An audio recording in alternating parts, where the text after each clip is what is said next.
Taib. Alasan mereka, di antara mereka dalam menolak pembagian tauhid, kata mereka pembagian tauhid menjadi 3 tidak ada di masa Nabi, masa sahabatnya. Maka kita katakan juga pembagian hukum Islam menjadi 5, wajib, mustahab, sunnah, makruh, haram, mubah, itu juga nggak ada di masa Nabi. Tolak dong. Kedua, tidak ada pembagian di masa Nabi mubtada khobar, man'unat dalam ilmu nahu. Nggak ada pelajaran nahu, berarti ditolak dong. Jawabannya, barakallahu fiik, ada pembagiannya kalau dia mau belajar. Yaitu dalam Al-Quranul Karim. Alhamdulillahi Rabbil Alamin. Apa maknanya ini? Allah Maha Esa dalam mengatur alam semesta. Ar-Rahmanir Rahim. Apa namanya ini? Bahwa Allah memiliki nama-nama dan sifat. Walillahil asma'ul husna.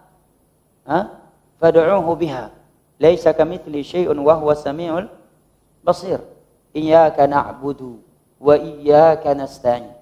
Apa ini? Wajib mengesahkan Allah dalam ibadah, dan secara khusus disebutkan dalam meminta pertolongan. Bukankah ini menerangkan kepada kita bahwa kita wajib mengesahkan Allah dalam 3 hal ini? Yang perlu dikeluarkan dari kepala sebagian orang yang masih menolak pembagian tauhid menjadi 3 adalah sangkaan dia terhadap pembagian itu. Karena dia nggak paham apa yang dimaksud dengan pembagian. Akhirnya ada yang menyangka tauhid menjadi 3 adalah simbol akidah Trinitas. Ya. Ada pula yang memahami tauhid menjadi 3 berarti sifat Allah hanya 3. Sedangkan mereka menghafal tauhid sifat Allah ada 20. Masa cuma 3?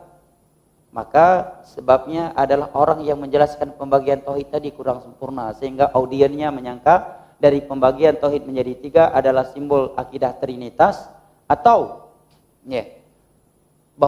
bahwa Allah itu hanya memiliki 3 sifat.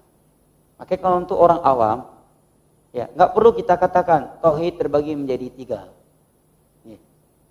Kalau khawatir pemahamannya akan demikian, katakan saja dengan bahasa yang sama, kita wajib mengesahkan Allah dalam 3 hal. Sama kan? Dalam 3 hal. Kita harus mengesahkan Allah dalam rububiyahnya.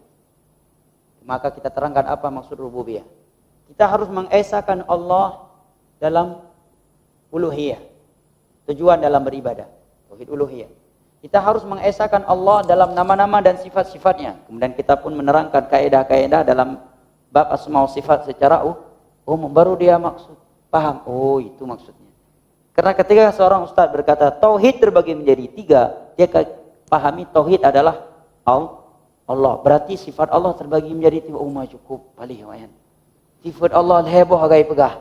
Padahal bukan itu maksudnya. Padahal sedang menerangkan bahwa Allah harus diesahkan dalam 3 hal ini. Adapun sifat Allah tidak ada yang mampu membatasinya, sebagai nama Allah tidak ada yang mampu membatasinya. Adapun hadis Nabi menyebutkan 99 nama, itu hadis menerangkan keutamaan orang yang menghafal, memahami dan mengamalkan 99 nama Allah. Bahkan dalam Al-Quran dan hadis aja kata para ulama, kalau mendikaji bisa lebih dari 99 nama Allah. Namun hadis itu menerangkan keutamaan orang yang menghafal, memahami dan mengamalkan 99 nama Allah yang ada dalam Al-Quran dan hadis. Nah, kalau seperti itu diterangkan, maka dia tidak akan berkata lagi bahwa pembagian tauhid menjadi 3 adalah simbol akidah Trinitas, karena dia sudah paham maksud tauhid terbagi menjadi 3 tadi.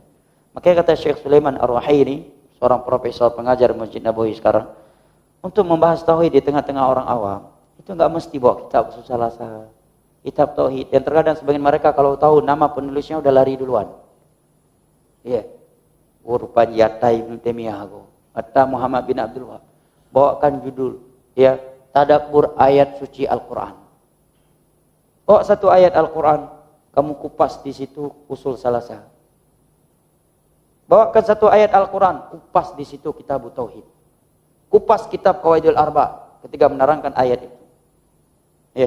Tidak mesti dengan harus kitab Al-Usul Ats-Tsalatsa. Itu kalau sedang mendidik santri, penuntut ilmu agama, agar tertata ilmunya.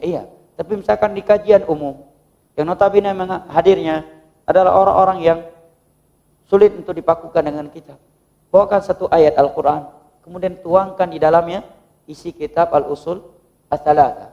Tuangkan di dalam penjelasannya isi kitab tauhid. Dengan mendengar kajian tersebut dia paham tauhid, dia jadi paham syirik, jadi paham prinsip beragama, dan jadi paham apa itu bid'ah. Nah, wallahu a'lam bishawab.